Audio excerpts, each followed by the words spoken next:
Hello everyone, this is Nishant Patel back with another video.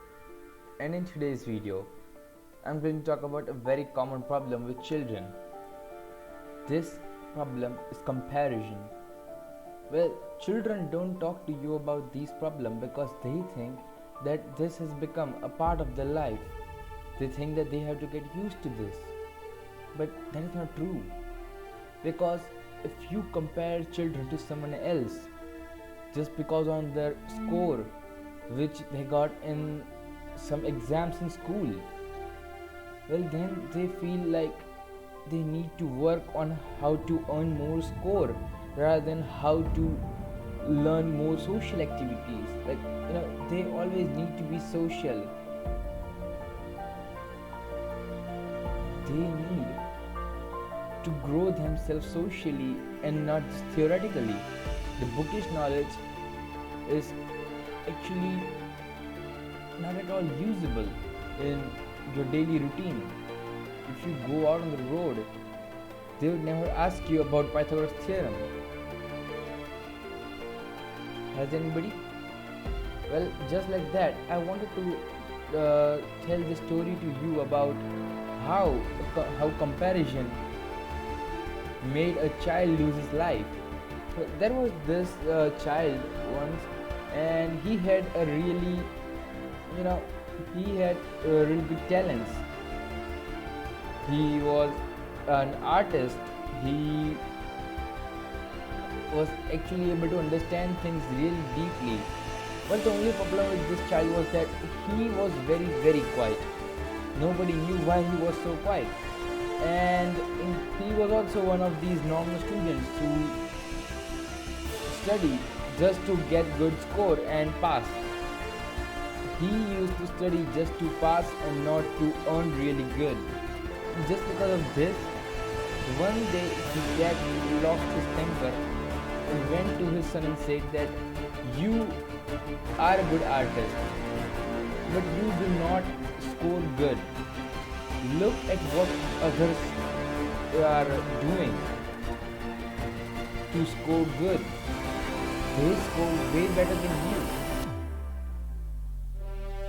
This child, who was just a 5-year-old boy, well, this thing made an impact on his brain. But it was easy for him to come out of this situation because this was the very first time his dad lost temper and told him to study rather than focusing on his career. He said that you must focus on your next examination. You must focus on what is important right now. This boy actually understood the rules of life. But we know that society only accepts those who have good score and not a really good social life.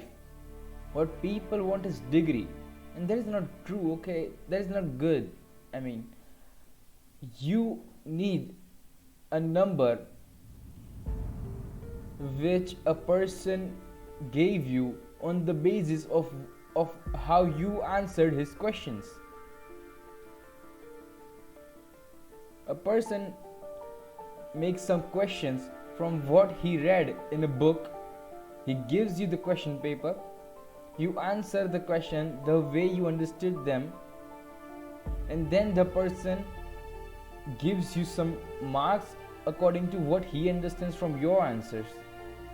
So there is nothing about your understanding. The whole game is about their understanding, how they understand. This is not an easy game for students because they have to survive this.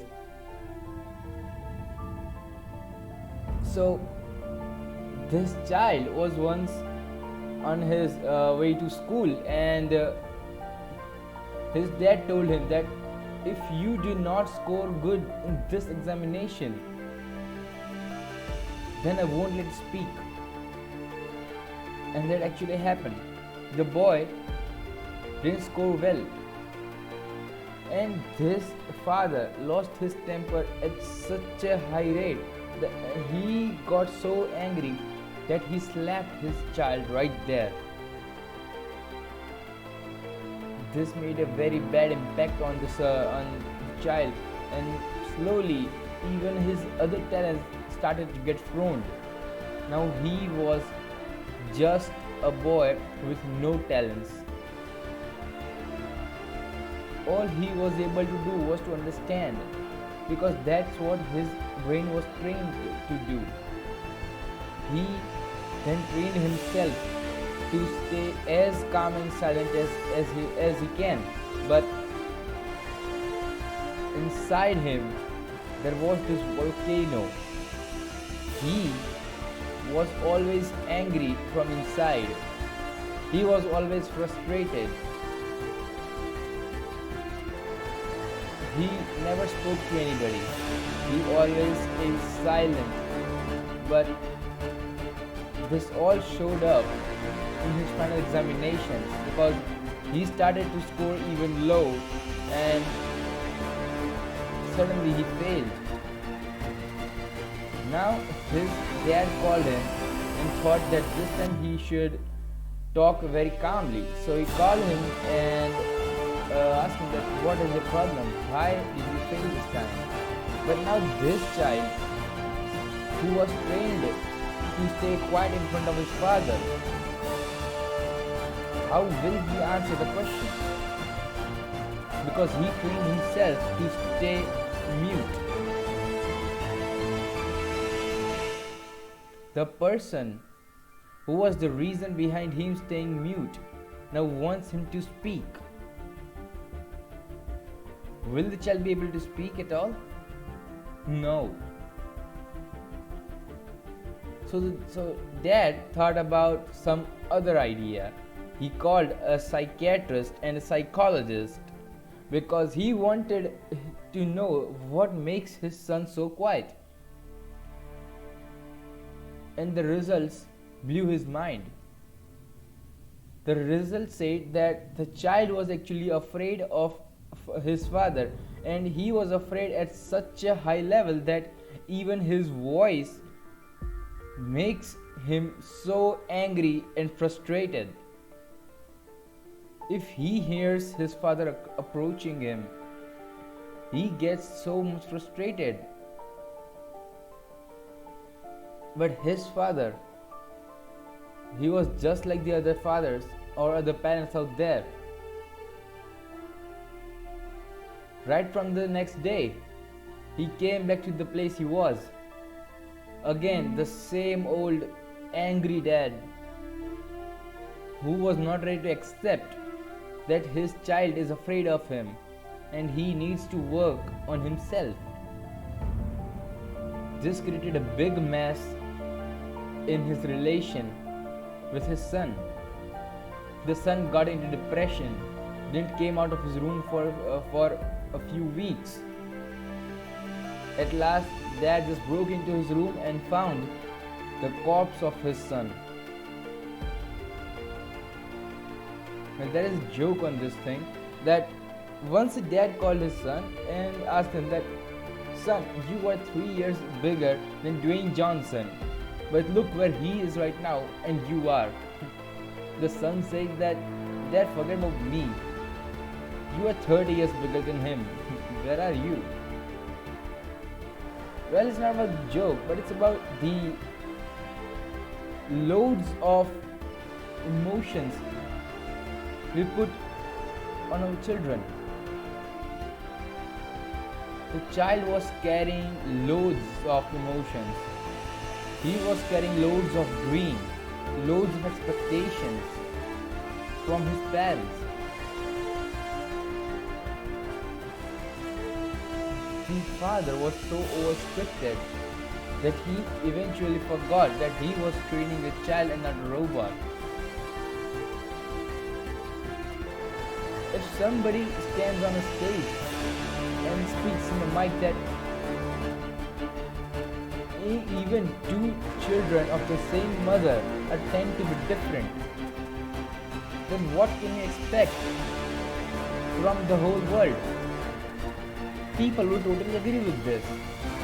But right from the next moment, you would hear them saying, Oh son, look at Mishraji's daughter or Sharmaji's son. Like, come on, this is not right, okay?